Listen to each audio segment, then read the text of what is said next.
In the current age of technology, where everything is intertwined and we as individuals are mostly glued to screens, I bring you a game in a series where you can see some connections to real life and a possible future, or perhaps present day. I bring you Watch Dogs 2.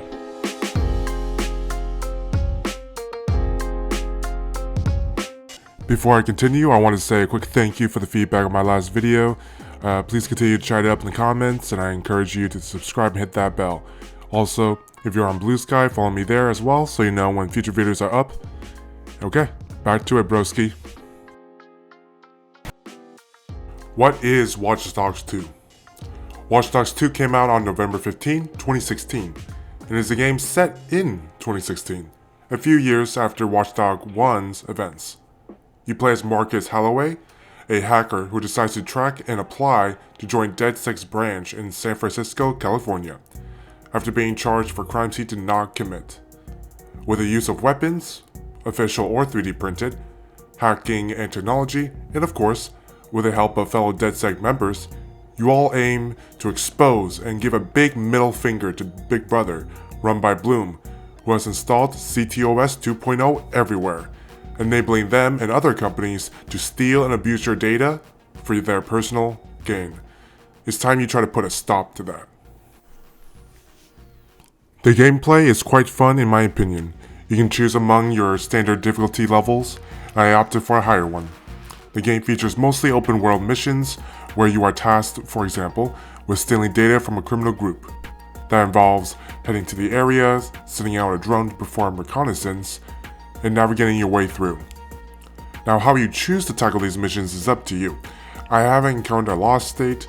This game doesn't really force a playstyle on you. In fact, the game has distinct three playstyles. The Ghost, which is being all stealthy and not making a noise. There is the Trickster, who uses technology to distract enemies and make them fight each other by manipulating or placing a bounty on a target from a rival gang. Then there's the Aggressor, which is your typical shit went wrong, let's go loud baby playstyle, where you can use LMGs, C4s, etc. In my gameplay, I usually play as a mix. I start stealthy and use my skills to hack things to distract or immobilize enemies, and once I'm discovered, I start blasting. Oh, they also have a skill tree where you can learn new skills and get new gadgets. I have not finished the campaign yet, I'm still going through it, but I will say this game's tone is different than the first one, from what I've heard. From environment to dialogue, it is a much more lighthearted and focuses on the idea of taking out Big Brother, which, if you don't know what that concept is, look it up. It's basically the government or the man. You'll experience the story through cutscenes and phone calls with members of DedSec, Zitara, the motherly-like figure, and also the reason the group has a face through her artwork and videos. You have Wrench, the local nuthead engineer and fixer, who keeps his identity hidden and is very animated. We got Josh, who is socially awkward but is one of the best coders the team has ever seen. And lastly, Horatio, a brother from another mother to Marcus, and is also a great hacker with the strongest loyalty of them all. The characters, I think, are pretty well written, at least compared to other of Ubisoft's games. I liked hearing about Josh too, in particular, because through audio logs from Horatio, we learned about the other members, and one of them was on Josh, which I'll play out a snippet for you. DedSec found Josh, hot sauce, posting anti-CTOS videos on Invite. Kid had a plastic Halloween mask over his face, a skull, but like the worst dollar store skull you could find. You can see his eyes through it. Big no-no when it comes to avoiding a profiler. He had a distorted voice, but he didn't change his speech patterns.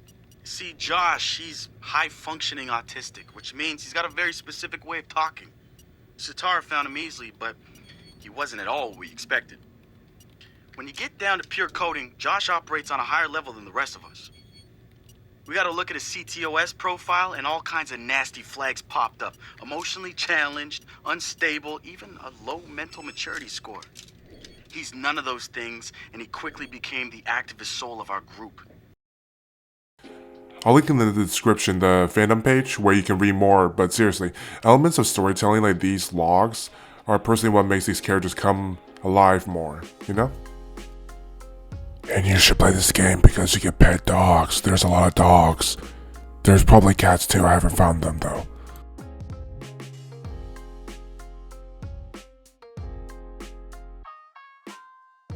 Playing, I've only encountered a few negative things. If you look up the early reviews and takes on this game, you'll mostly see issues relating to performance and bugs. But with time, they seem to have mostly gone away.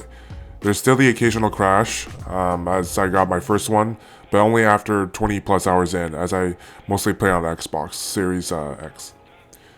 The combat and stealth is nothing like Splinter Cell or other stealth games. It's not super complex, but it's nice, it's serviceable. The use of hacking though is definitely the carry of the gameplay, because you can disable all the lights in an area, making enemies panic, but allowing you to navigate much easier to take out people.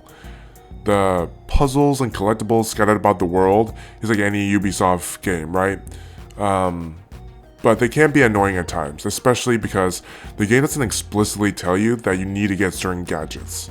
Once you have access to the drone and the RC hopper through the story and crafted at the 3D printer, you'll have most of what you need to collect. It really comes down just to kind of like skill at that point, right? So just take your time, and if you get frustrated, just come back later. The story and tone, I think, will not appeal to some people, as it does give hello fellow cool kids energy at times. But for me, I personally thought it was fine. I actually did enjoy some of their conversations and their jokes, and they make a lot of references to modern media, right? Like Yoda and Luke, and among other references. So I thought that was pretty cool. Lastly, I wanted to talk about the environment. I love the environment. As someone who's spent a good chunk of time in SF and around, it's cool to see the names of places I've been to and to visit landmarks, just like a real tourist. Ubisoft, in my opinion, has always done a pretty good job, and sometimes a very good job, with its environments and its history.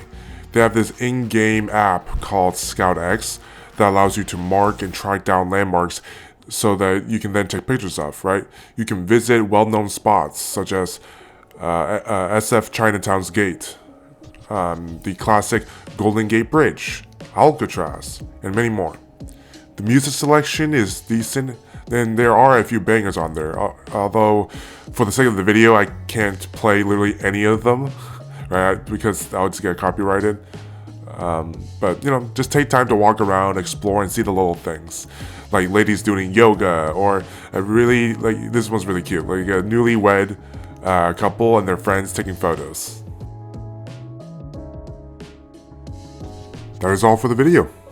Thank you, yes you, who's been watching, for taking the time to watch and or listen to this video. I mostly do Let's Play videos, but I love working on these video essay review videos as well. It gives me a chance to really express how I feel about a particular game, and I pray that you'll join me by subscribing, sharing, all that good stuff. Let's chat in the comments and talk to others down there as well. I want to leave you with some questions to get the conversation going. Have you played any of the Watchdog games before? Or what is one of your favorite IRL places that games have replicated? Thanks for watching. I'll see you in the next one. Take care. Not so tight.